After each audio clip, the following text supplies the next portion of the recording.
أرسته زينة بعال طبقت بسعابة أمنة كريستنا بدمقت كاب زخبرو كبر بعالات حدا مخانو تغليصو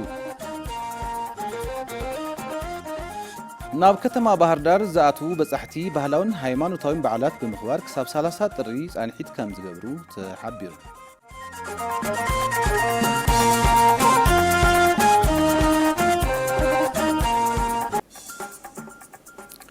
سلام تعنا باللي زخبركم تملكتنا كاب أمحارة ميديا كوربوريشن فنو مدو قانقوا تقرينيا نايس عزينا حزنا لكم قريبنا لنا من زيناتاتو أنا يوهانس تسفاية بقدامنت بحصر زيناتات كنفلموم توم حصر زيناتات تنسايد من لو كم زسعب تقربوم يا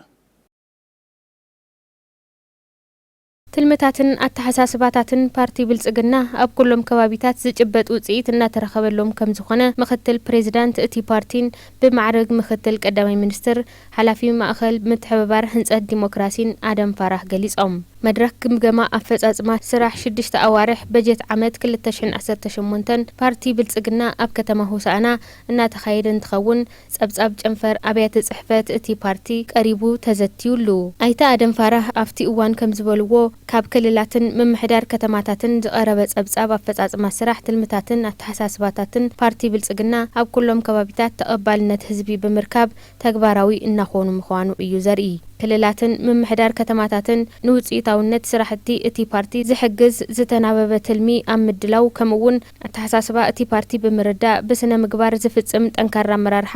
ኣብ ምብቃዕ ብዝተሰርሐ ስራሕ መምሕያሻት ከም ዝተረኣዩውን ተዛሪቦም ኣብ ኣወሃባ ግልጋሎት እውን ካብቲ ህዝቢ ዝለዓሉ ጸገማት ሰናይ መምሕዳር ንምፍታሕ ተበጻሕነት ኣገልግሎት ሓደ ማእኸል መሶብ ብምስፋሕ ውጽኢት እናተረኸበ እዩ ኢሎም ብተወሳኺ እውን ስራሕ ልምዓት ኮሪደርን ትሩፋት ሌማትን ሓዊሱ ካልኦት አተሐሳስባታት እቲ ፓርቲ ተግባራዊ ኣብ ምግባር እቲ ህዝቢ ተሓባባራይ ኮይኑ ብምስርሑ ዝጭበጡ ውጽኢታት ከም ዝተረኸቡ አረዲኦም ትግበራ ስትራቴጂ ዲጂታል ኢትዮጵያ ኩለ መዳያዊ ተረባሕነት ዜጋታትን ዕቤት ሃገርን መሰረት ዝገበረ ከም ዝኾነ ሰሞያ እቲ ዓውዲ ተዛሪቦም ትግበራ ዲጂታል ኢትዮጵያ 2025 ብዓወት ብምዝዛም ኣብ ዝቕጽሉ 5 ዓመታት ተግባራዊ ዝግበር ስትራቴጂ ዲጂታል ኢትዮጵያ 2030 ኣብ ቀረባ እዋን በቀዳማይ ሚኒስትር ዶክተር አብይ አሕመድ ዕላዊ ምግባሩ ዝዝከር እዩ ኣብ ትግበራን ቀጻሊ ትልምታትን ዲጂታል ልምዓት አመልኪቱ ኢዚኣ ኣብ ክልል ትግራይ ከተማ መቐለ ዘዘራረቦም ሞያ እቲ ዓውዲ ትግበራ ስትራቴጂ ዲጂታል ኢትዮጵያ ኩለ መዳያዊ ተረባሕነት ዜጋታትን ዕቤት ሃገርን መሰረት ዝገበረ እዩ ኢሎም ኣብ ኢንስቲትዩት ትራንስፎርሜሽን ግብርና ኢትዮጵያ ጨንፈር ክልል ትግራይ ላዕለዋይ ተመራማሪ ሕርሻን ባዮቴክኖሎጂን ዶክተር ኢያሱ አብርሃ ከም ዝበልዎ ኣብ ዲጂታል ትልምን ተግባራዊ ምንቅስቃስን ኢትዮጵያ ኣብ ዝነኣድ ጉዕዞ ከም ትርከብ ብተግባር እናተረኣየ እዩ ትግበራ ዲጂታል ኢትዮጵያ 2025 ካብቲ ዝበሃል ዝበለጸ ዓብይ ዓወት ዝተመዝገበሉ ከም ዝኾነ ብምሕባር ስትራቴጂክ ትልሚ ቀጻሊ 5 ዓመታት እውን ብውጽኢታዊነት ተግባራዊ ከም ዝኸውን ሓቢሮም ትልሚ ስትራቴጂ ዲጂታል ኢትዮጵያ 2030 ካብ ገጠር ክሳብ ከተማ ሓቋፊ ተረባሕነት መሰረት ዝገበረ ከም ዝኾነ ብምግላጽ ብፍላይ ድማ ነቲ ሓረስታይ ሓፈሻዊ ሓበሬታ ኩነታት ዕዳጋ ፍርያት ቀለብ ልቃሕን ኣገልግሎታትን ብዲጂታል ምጥቃም ዘኽእል ከም ዝኾነ ተዛሪቦም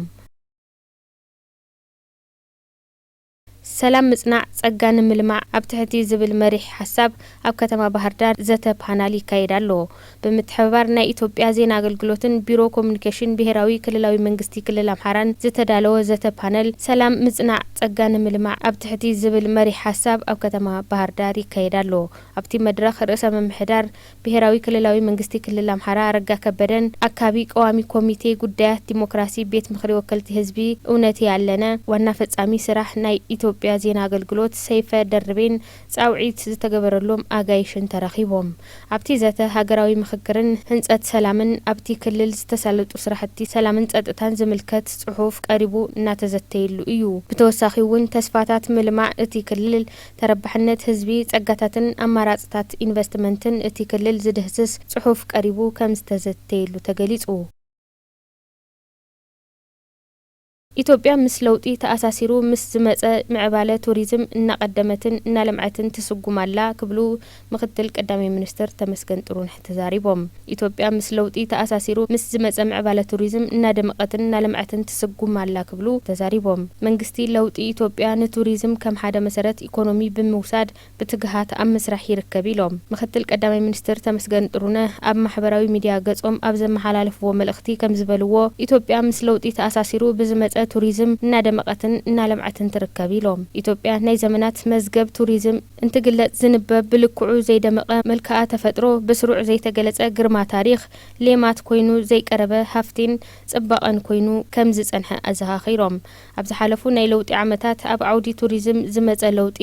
እዚ ናይ ዘመናት ጸገም ካብ መሰረቱ ብምሓው ሓድሽ ዓምዲታት ልምዓት ቱሪዝም ዝተኸለ ከም ዝኾነ ገሊጾም ናይ ለውጢ መንግስቲ ቱሪዝም ከም ሓደ መሰረት ኢኮኖሚ ብምውሳድ ብትግሃት ከም ዝሰርሐ ብምሕባር ኣብዚ ሕጂ እዋን ጻምእ ድኻሙ እናተኣከበን ኣዝመራ ሃገራዊ ጻዕሪ እናተዓጸደን ከም ዝርከባ መልኪቶም